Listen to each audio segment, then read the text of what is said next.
Is there a war on whistleblowers and government information leakers in the United States? Hello, I'm Anand Naidu, and this is The Heat.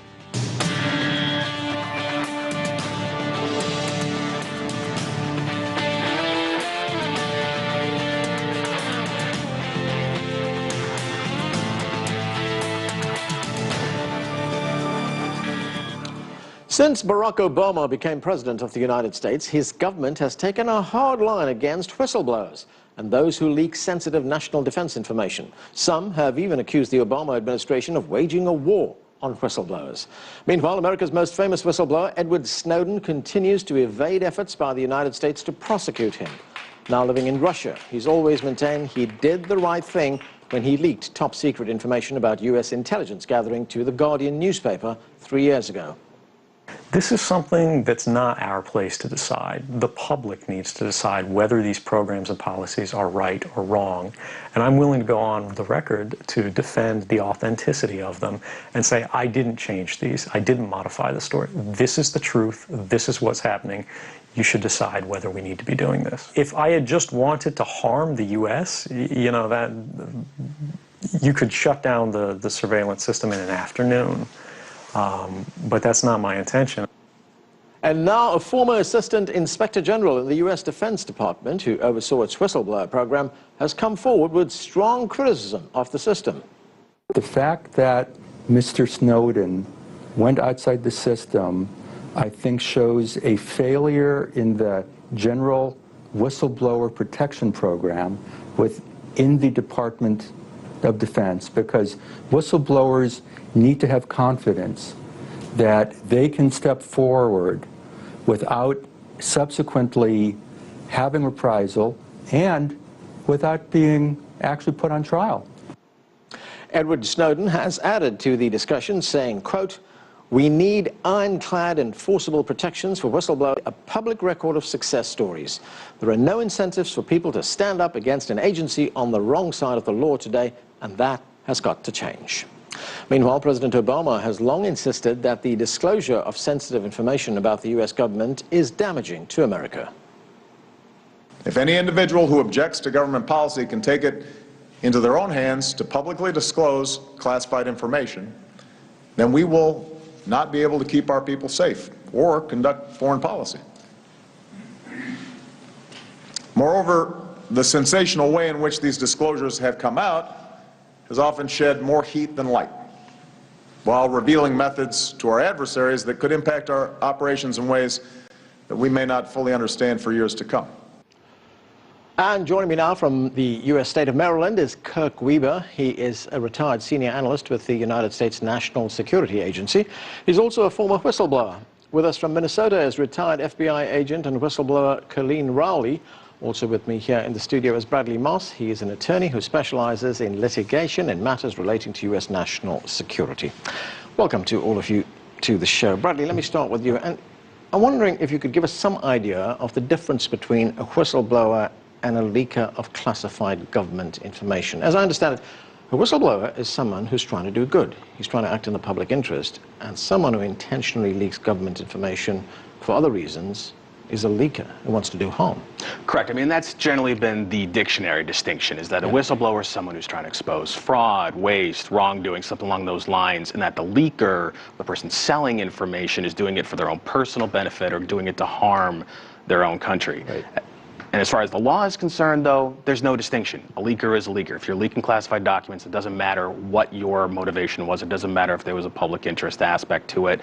As far as the law is concerned, you leak classified information, that's the end of the discussion. So the law does not take into account that someone may be acting for the public good? No. The law, and I'll clarify this. If you do not go through the established mechanism, there is a process to, to report concerns, including classified concerns, whether to the IG, the Inspector Generals of the various agencies, or you can go to certain intelligence committees in the House or the Senate. Those are proper ways to report concerns. But if I walked out the door with classified information and provided it to you, that under the law is not a proper means to do it, and it doesn't matter if I had the best, most noble intentions in doing it. As far as the law is concerned, I broke it. Okay, let's look at how it works. Colleen, you worked for the FBI. You discovered serious incompetence, inefficiency at a very high level of the agency, and you reported that. Tell us about that experience and what happened. Well, I reported that the FBI had failed to investigate an al-Qaeda terrorist in Minnesota in the month before 9/11, and I reported it to the Joint Intelligence Committee inquiry, which was in Congress. I also reported it to the Senate Judiciary Committee. So people often, talk about disclosures to the media, and actually when I made the disclosures, they were to Congress. They were the so-called proper method and path, and I still was ostracized, and our headquarters classified what I had written after the fact. And so the NSA Inspector General, who has just come out as a whistleblower about the process being flawed, he was speaking only about NSA, but it's government-wide. There is no real good way for a whistleblower who witnesses fraud, waste, abuse, and I'll just add to what Bradley Moss just said, it's not just fraud, waste, abuse, it's illegal government action or serious risk to public safety. And of course 9/11 fit that case. Secrecy is pernicious, and as Obama said, he's saying that secrecy protects us. I say just the opposite. Secrecy hurts our national security and actually endangers us all. So let me get this right. You played by the rules. You went to the right authorities to report this malfeasance. Did they not listen to you? Did they not act upon what you'd said?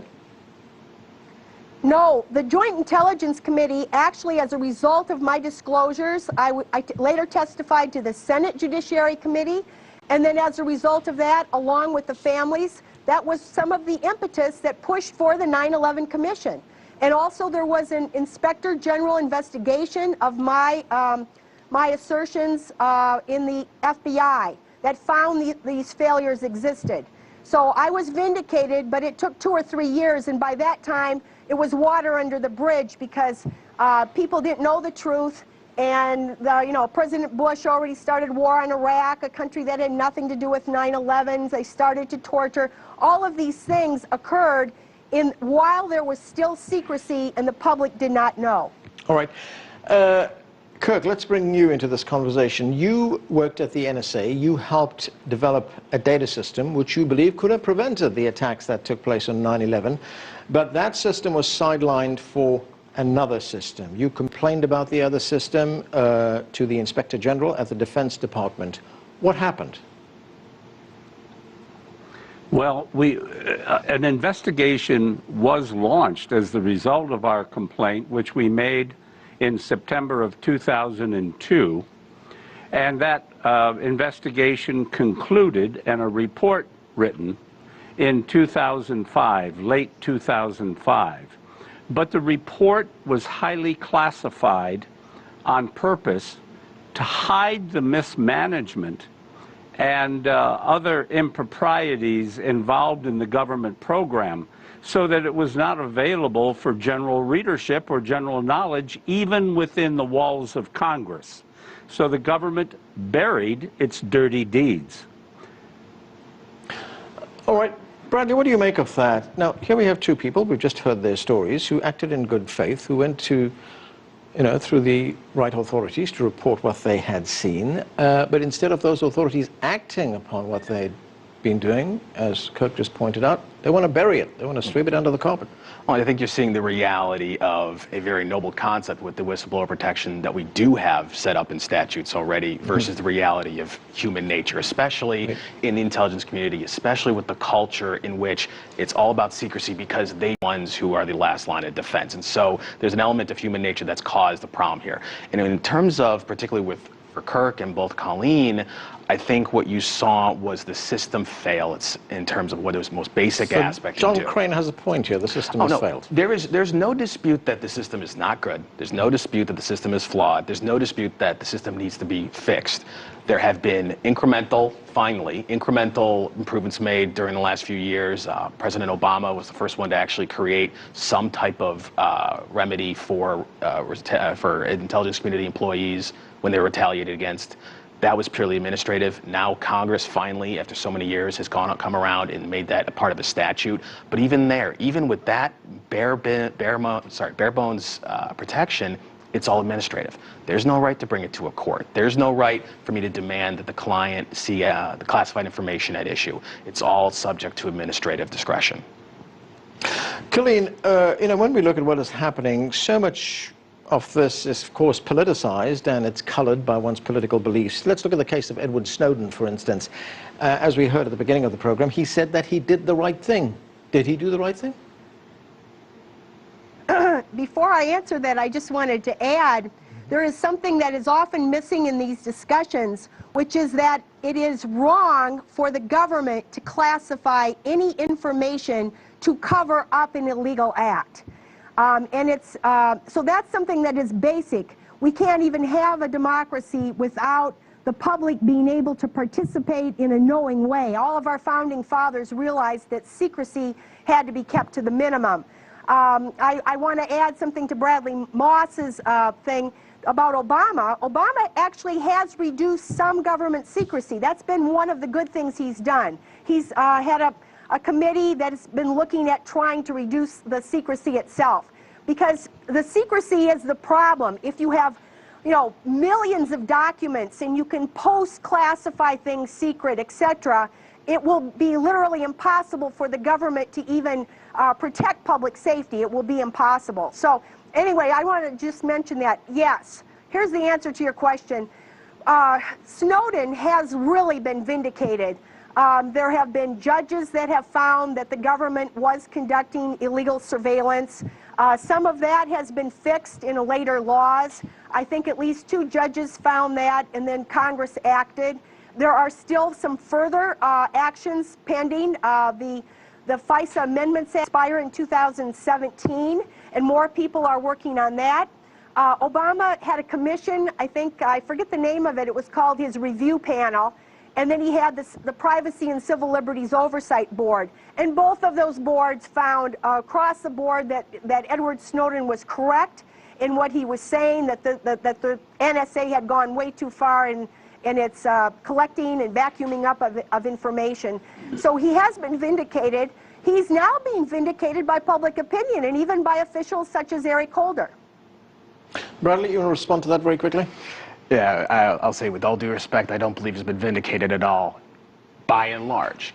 If Edward Snowden's prime goal was to bring an end to questionable domestic surveillance, the Section 215 of the FISA program, what we all know with the metadata, Section 702, which is the internet data, if that was his prime goal, and even if then he had just gone to Glenn Greenwald with that, okay, I can empathize with that, then I could see some manner of vindication. By and large, most of the cases ruled that the government was correct, that the interpretation was fine.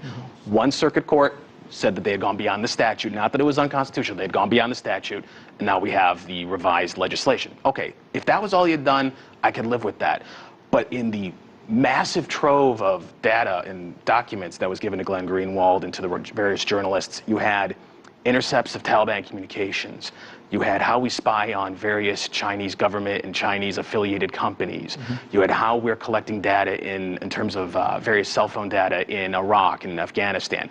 That has nothing to do with the American people's right to privacy. It has nothing to do with constitutional violations. That was a policy dispute that he was raising that was completely separate. And as far as I'm concerned, and this is just me speaking for me, that goes far beyond what a whistleblower was supposed to do. Just for the record, Snowden did take his complaints through the proper channels, and nobody acted on it. We've just had a report produced by Vice News, which came out about 3 days ago. They've obtained documents through the Freedom of Information Act, which shows that when he went to authorities to complain, their immediate reaction was to discredit him, not act upon what he was saying. Actually, I read that report in detail on Saturday when it came out. I want to get to Kirk. Kirk, the case that you were involved in at the NSA, you and other colleagues filed a complaint. Now, one of the NSA staffers who endorsed that complaint that you filed was Thomas Drake. Drake was charged subsequently with espionage. Let's take a listen to his view on the whistleblower process.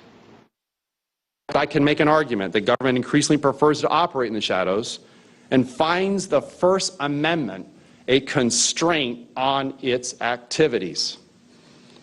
And yet taking off the veil of government secrecy has more often than not turned truth tellers and whistleblowers into turncoats and traitors, who are then often criminally burned blacklisted and broken by the government on the stake of national security. So, Kirk, my question is, why did the government go after Thomas Drake? I think personally, Anand, that the reason was that Drake, unlike the rest of us, went to the media, the press, with information that the government was mismanaging large programs costing the taxpayers millions, even billions of dollars, when there were far cheaper, more effective systems available. And that's the singular reason why they chose him. Bradley, Drake was charged. All the charges were subsequently dropped, but it affected his life. He lost his job. His life was effectively destroyed. What kind of compensation did he get for that? None, sadly. None. I mean, he got I would say, some of the moral high ground in terms of how, I mean, let's be very clear. Thomas Drake should never have been prosecuted. This was a complete miscarriage of justice. But also, let's be clear in terms of what he was prosecuted for. The raising the concerns to Congress, the filing the DOD-IG complaint were not the bases for the indictment. It was for going to the media with what the government was saying, which fell apart during the case, which is why it was eventually dropped. But with what the government was saying was classified information, that he had gone to the Baltimore Sun and leaked classified information. That was the basis for the indictment. Okay, we are going to have to take a break right now. When we come back, we'll have much more on how the U.S. government deals with whistleblowers and those who leak sensitive information. Stay with us. You're watching The Heat.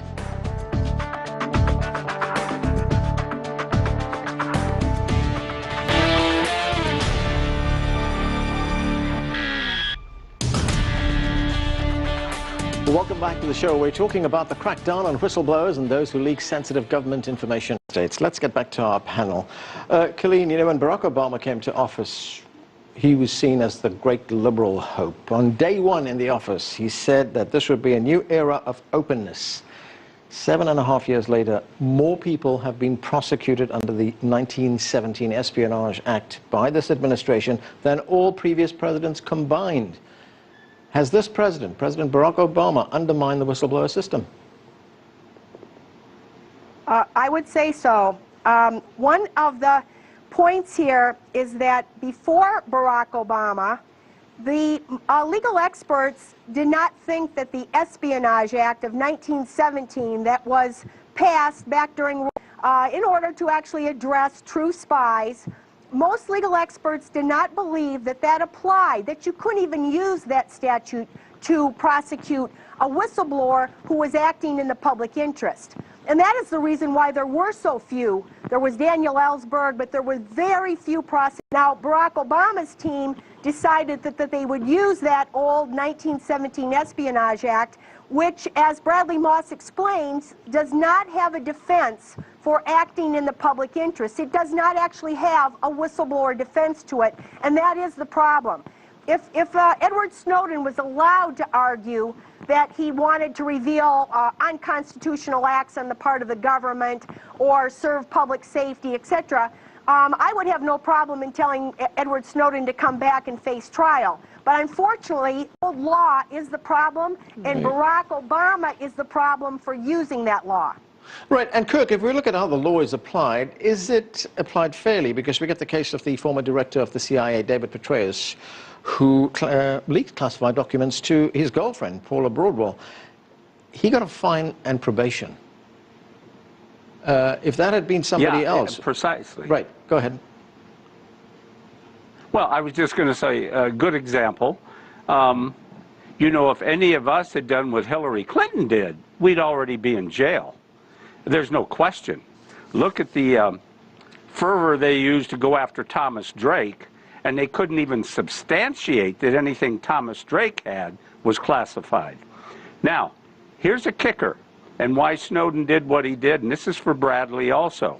A new whistleblower has emerged from the former Pentagon IG office. He was there when the complaint we filed in 2004 arrived at that Pentagon's IG office.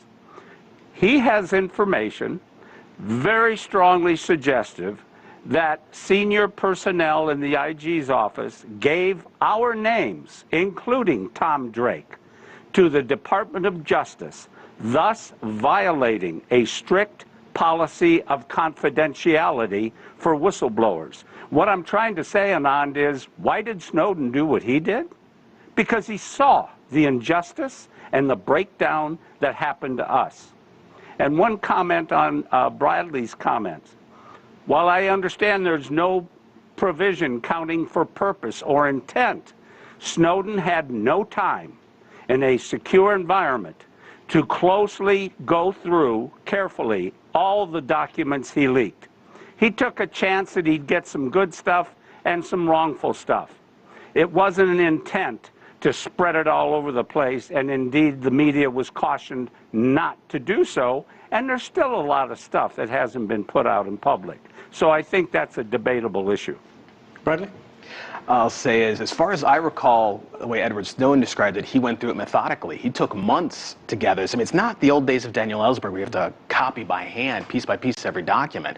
He sticks a USB drive, a USB piece into his laptop, and he's downloading the tens of thousands of documents. And as far as he has explained it, dating back to June 2013, he methodically determined what he would and would not give to Glenn Greenwald and the others. Now, he has said, he's told them, okay, you apply best judgment, vet this to decide what goes public. That's fine, but the law doesn't care. The law says if you leak it, it doesn't matter if it even ever gets published. That's the end of it. Well, let's get back to how the law is applied. Let's look at another case here. John Kiriakou, former CIA analyst, was sent to prison because he leaked the name of a CIA operative who was, in his view, torturing prisoners. Now, what has happened, the end result of this, is that Kiriakou was punished. The man who allegedly carried out the torturing goes unpunished. It's a lovely phrase called prosecutorial discretion. Yeah. And in terms of John Kiriakou, yeah, unfortunately for him, he was already probably on the DOJ's radar because he had gone public, actually in CIA's defense originally, justifying the torture techniques that were originally used. He did an interview with ABC in 2007, so he was already on their radar for having leaked classified information there. But when he got indicted, it was for disclosing the identity of a covert official, which is not only under the Espionage Act, that's the Intelligence Identities Protection Act. You cannot do that. End of discussion. But doesn't that go to Colleen's point, is you can't cover up something illegal by saying that it's now classified? Unfortunately, there was a court ruling, and sadly I can't remember the court ruling off the top of my head, in U.S. District Court in D.C. a few years ago, where they challenged that idea that you couldn't classify something that was itself illegal. They were doing this relating to the Bush administration's original surveillance program. Court rejected that argument, said no, that's not the way the executive order reads. It's not whether or not the underlying conduct was illegal, it's whether or not the decision to classify it itself was illegal. Okay, I want to get to another case. Colleen, the Obama Justice Department threatened a New York Times reporter with imprisonment if he didn't testify against a CIA whistleblower. That CIA officer was charged with providing Rison, James Rison was the name of the New York Times reporter, with information. Let's take a listen to what Rison had to say. The government wants to crack down on anyone who dissents or blows the whistle or talks in any way that the White House or the CIA or the NSA or any of these agencies doesn't like. And so these agencies go to the Justice Department to do their bidding to start to try to punish people who have spoken out. That was James Rison talking on The Heat last day. He was talking to me. But Colleen, doesn't that send a chilling message to whistleblowers? And more especially, doesn't that tell us something about what this administration thinks of the media? Absolutely. And it also points out the double standard that we were just talking about. Speaking of disclosing CIA covert identities, it looks like some of the emails that Hillary Clinton was holding and sending on her unsecured private server included the identities, the real identities of covert CIA operatives. And as Mr. Moss just explained, there is a law that prohibits giving out the identities. Now, what will we see here? As he said, prosecutorial discretion will mean that the double standard that, in all likelihood, Hillary Clinton will get off with a slap on the wrist at best, and poor Jeffrey Sterling is prosecuted, as well as many other whistleblowers have been prosecuted because they don't have the power. In Jeffrey Sterling's case, he had filed an EEO EEO complaint for discrimination because he's black. And that may have been the thing that they were looking at too. So people at the lower echelons do not enjoy this privilege. And I think it's a sad day in the United States when you can classify information to cover up illegality on the part of these same officials. Okay, 30 seconds. Absolutely. Edward Snowden is calling for ironclad protection for whistleblowers. He said that going to the press is probably the best chance a whistleblower has if he or she wants to get out information. Does Snowden have a point here? He does, but even that's dangerous, Anand. We know the NSA and other government intelligence agencies are keen to watch reporters and with whom they speak in order to ferret out potential whistleblowers and sources of information that's very embarrassing to the government.